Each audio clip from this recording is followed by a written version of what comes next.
तो कर्नाटक में अब की बार किसकी सरकार, इसका फैसला जनता यहां पर कर चुकी है। हालांकि 13 मई को नतीजे सामने आएंगे, लेकिन उससे पहले 6 बजे तक वोटिंग की पूरी प्रक्रिया हो चुकी है। तमाम दिग्गजों की किस्मत का फैसला कर्नाटक की जनता ने अब पिटारे में कैद कर दिया है। तो आखिर जो 38 साल का रिकॉर्ड है, क्या वो टूटेगा? ये सरकार रिपीट होती है या फिर नहीं? तमाम सवाल यहाँ पर हैं। लेकिन इसी के साथ हम एग्जिट पोल, इस महा एग्जिट पोल के जरिए आपको बताते हैं किस तरीके से। देखिए TV9 का जो एग्जिट पोल है वो क्या दिखाता है। बीजेपी को 88 से 98 सीटें यहाँ मिलती हुई दिख रही हैं। कांग्रेस को 99 से 109 सीटें मिलती हुई दिख रही हैं। वहीं अन्य को 0 से 4 सीटें मिलती हुई दिख रही हैं।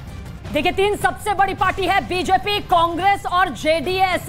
ये TV9 एग्जिट पोल के हिसाब से बीजेपी महज 88 से 98 में सिमटती नजर आती है और इस बार सबसे बड़ी पार्टी बनती हुई कांग्रेस दिखाई देती है TV9 एग्जिट पोल के हिसाब से। यानी कि 99 से लेकर 109 सीटें वो अपने नाम यहां पर कर सकती है और किंग मेकर की भूमिका में जेडीएस एक बार फिर से सामने आ सकता है। यानी कि आर पार की ये टक्कर यहां पर दिखाई देती है। तो TV9 का ये एग्जिट पोल आप देख रहे हैं, जहां पर बढ़त मिलती हुई यहां पर 99 से 109 सीटें कांग्रेस के पाले में जाती हुई दिख रही है। वहीं बीजेपी के लिए चुनौतियां कम नहीं है और ऐसे में अब सवाल यही है कि 38 साल यानी कि 1985 के बाद से कोई भी जो सरकार है वो रिपीट नहीं हुई है। ऐसे में क्या कुछ आंकड़े कहते हैं ये हम आपको दिखा रहे हैं। और महा एग्जिट पोल इस वक्त आप देख रहे हैं, TV9 का ये एग्जिट पोल हम दिखा रहे हैं, जहां पर कांग्रेस 99 से 109 सीटें मिलती हुई कांग्रेस को दिखाई दे रही हैं। वहीं बीजेपी की अगर बात करें तो 88 से 98 सीटें मिलती हुई दिखाई दे रही हैं और जेडीएस किंग मेकर की भूमिका में है।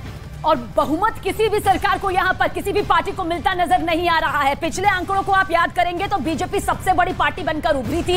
104 सीटें बीजेपी के खाते में आई थी, कांग्रेस को 80 सीटें, वहीं 37 सीटें जेडीएस के सामने आई थी। बीजेपी ने जरूर पिछली बार सरकार बनाई थी, लेकिन क्योंकि बहुमत साबित नहीं कर पाए थे, इसलिए कांग्रेस और जेडीएस को गठबंधन करना यहां पर पड़ा था। लेकिन इस बार अलग अलग राहें हैं। जी न्यूज एग्जिट पोल भी इस वक्त आपके सामने, और इस एग्जिट पोल के हिसाब से बीजेपी को 79 से 94 सीटें मिलती हुई दिखाई देती हैं। और वहीं कांग्रेस को 103 से 118 सीटें मिलती हुई दिख रही हैं। जेडीएस 25 से 33 सीटों में सिमटती हुई नजर यहां पर आ रही है। लेकिन किंग मेकर की भूमिका जेडीएस यहां पर भी अपना सकती है। अन्य में 2 से 5 सीटें जाती हुई भी साफ दिखाई दे रही हैं। यानी कि देखिए, जो जादुई आंकड़ा है 113 का, वो कोई छूता हुआ यहां पर अगर बात की जाए तो कांग्रेस कहीं ना कहीं दिख रही जरूर है। लेकिन साथ साथ बीजेपी के लिए जिस तरीके से चुनौतियां हैं, क्योंकि कहा जाता है कि 38 साल में अब तक ऐसा कभी नहीं हुआ है कि जो सत्तारूढ़ पार्टी ऑलरेडी है वो फिर से एक बार सत्ता में आए।